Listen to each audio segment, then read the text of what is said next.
It is a sound known in every corner of the globe. A sharp hiss, a metallic crack, and the rising symphony of a million tiny bubbles. The classic American soft drink. Whether you call it soda, pop, or Coke, it is more than just a beverage. It is a cultural icon, a companion to our meals, and a marvel of industrial chemistry. It is 90% water, yet it carries a flavor profile so complex it is often guarded in vaults better secured than gold. But the journey of this effervescent elixir does not begin in the vending machine. It begins deep underground in pristine aquifers, in the endless corn rows of the Midwest, and in the remote orchards of the tropics. To bring this consistent, perfectly carbonated refreshment to millions of Americans daily requires a supply chain of staggering proportions and a factory process governed by the strictest laws of physics. Welcome to the Mega Bottler. Welcome to the journey of the classic soft drink. Every great beverage begins with a single humble element: water. In a standard soft drink, water constitutes nearly 90% of the volume. Therefore, the quality of the finished product is entirely dependent on the purity of the source. Inside a water treatment plant, massive stainless steel pipes and tanks, a technician checking a digital flow meter. Bottling plants are often strategically located atop massive aquifers or near municipal reservoirs known for their mineral stability. But natural water is never pure enough for the mega factory. It contains trace minerals, chlorine, and organic compounds that can alter the delicate taste of the secret formula. Animation showing reverse osmosis, water molecules being forced through a semi-permeable membrane, leaving contaminants behind. Before it ever touches a drop of syrup, the water undergoes a rigorous purification ritual. It is passed through sand filters to remove particulates, active carbon towers to strip away chlorine and odors, and finally, a reverse osmosis system. This forces the water through membranes so fine they trap microscopic bacteria and salts. The result is a blank canvas, water that is chemically neutral, ready to accept the flavor. Scene 2. The sweetener, the Corn Belt. Transition to the American Midwest, Iowa or Illinois. Endless rows of green corn stalks swaying in the wind, a massive combine harvester moving through the field. While water provides the body, the energy comes from the sweetener. In some parts of the world, sugarcane is king, but in the United States, the backbone of the soft drink industry grows here, in the Corn Belt. Grain trucks dumping tons of yellow dent corn into a pit, a wet milling facility with steam rising. Field corn, or number 2 yellow corn, is harvested in the millions. It is transported to wet milling facilities where the alchemy begins. The corn is steeped in hot water and sulfur dioxide to soften the kernels. Then it is separated. The germ goes to oil, the fiber goes to feed. What we want is the starch.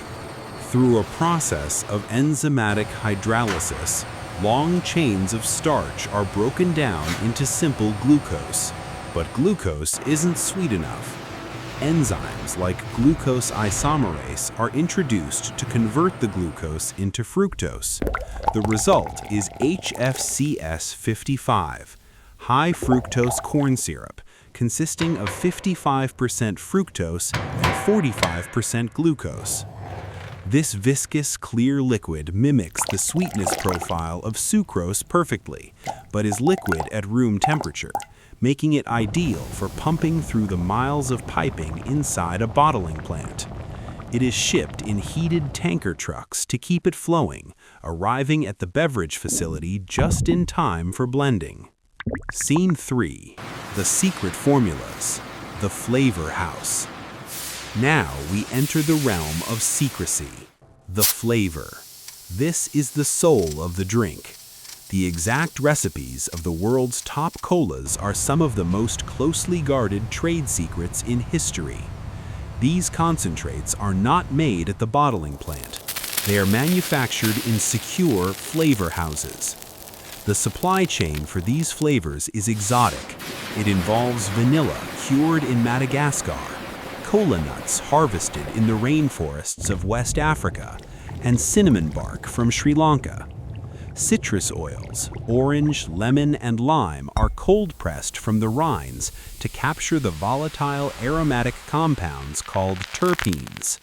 However, terpenes can oxidize and spoil, so flavor chemists wash the oils with alcohol to create terpeneless extracts that are stable and soluble in water. These essences are blended with phosphoric acid, which provides that signature bite and acts as a preservative, and caramel color, derived from burning sugar, to give the drink its dark, rich hue. The resulting concentrate is so potent that a single 55-gallon drum can produce tens of thousands of cans. Scene 4. The supply chain dance. In the logistics of a soft drink facility is a nightmare of coordination. It is not just about liquid ingredients. The facility consumes packaging materials at a voracious rate. Aluminum cans arrive by the millions, usually from a manufacturing plant nearby to reduce shipping error. Plastic bottles arrive as preforms, small test tube-like pieces of PET plastic that will be blown into shape on site. Carbon dioxide arrives in cryogenic tankers, chilled to -20 degrees, stored in towering white silos outside the plant. If the CO2 runs out, the line stops. If the syrup truck is late, the line stops. In a high-speed facility producing 2,000 cans a minute, a stoppage costs thousands of dollars per minute. The flow of materials must be relentless and precise.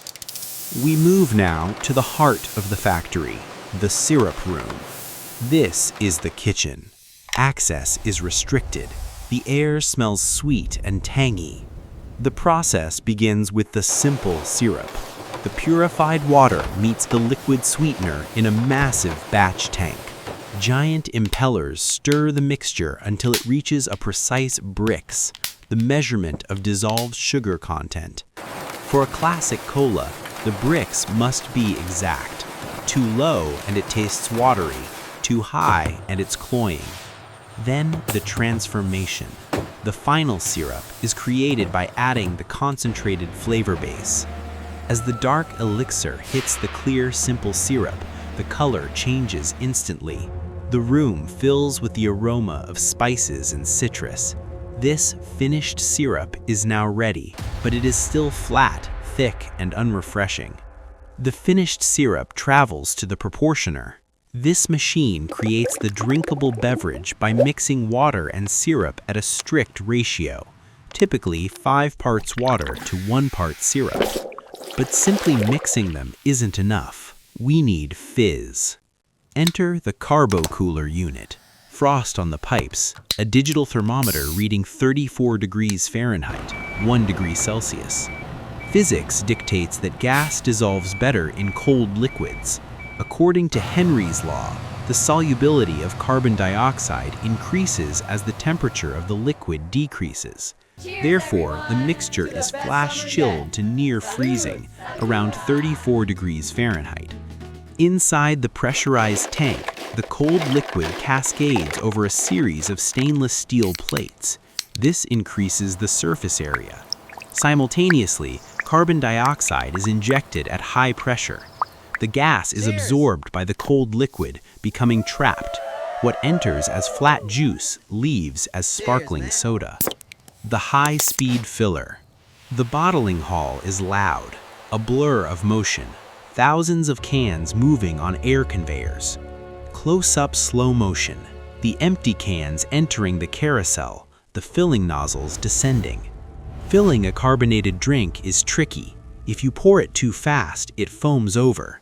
To solve this, the industry uses isobaric filling or counter-pressure filling. First, the filling nozzle seals against the rim of the can. It injects a burst of CO2 to pressurize the can to match the pressure of the liquid in the bowl. Gravity then allows the liquid to flow in gently, without turbulence. Because the pressure is equal, the CO2 stays dissolved. It is a seamless transfer of energy. The filled can is vulnerable. It must be sealed instantly. It travels to the seamer. In a fraction of a second, a lid is placed on top. Mechanical rollers spin around the can, curling the flange of the lid and the body of the can together in a hermetic double seam. This seal must be strong enough to withstand up to 90 pounds per square inch of internal pressure on a hot day. Quality control is automated and ruthless. As the cans race down the line, they pass through a fill height detector. A gamma ray beam shoots through the can. If the liquid level is too low, even by a few millimeters, a blast of compressed air kicks the can off the line into the reject bin. Scene 5. Warming and packaging. The cans are currently ice cold, about 35 degrees. If they were packed now, condensation would form in the cardboard boxes, causing them to rot. They must go through the warmer. Warm water showers the cans, raising their temperature above the dew point. Powerful air knives then blast them dry. Now they are ready for the final dress. High-speed packers group the cans into 12 packs or 24 packs. The cardboard is folded around them and glued in the blink of an eye. For plastic bottles, labels are applied by machines that spin the bottle and slap on the plastic sleeve at a rate of 800 per minute. Scene 6. Palletizing and the warehouse. At the end of the line, the palletizer takes over. Robotic arms arrange the cases in an interlocking pattern for stability. The pallet is wrapped in miles of stretch wrap to secure the load. The finished pallets are whisked away to the warehouse. This is a cathedral of carbonation. Rows of soda stacked 30 feet high, organized by flavor and expiration date. First in, first out is the golden rule here. From the deep aquifers to the cornfields, from the spice markets to the high-speed canning line, the production of a classic soft drink is a triumph of logistics and engineering. It is a process designed to deliver consistency, to ensure that no matter where you are, a baseball game in Boston, a beach in California, or a diner in the Midwest, that first sip delivers the exact same crisp, refreshing spark that has defined American refreshment for over a century. Inside the drink facility, science meets satisfaction, bottling joy 1 ounce at a time.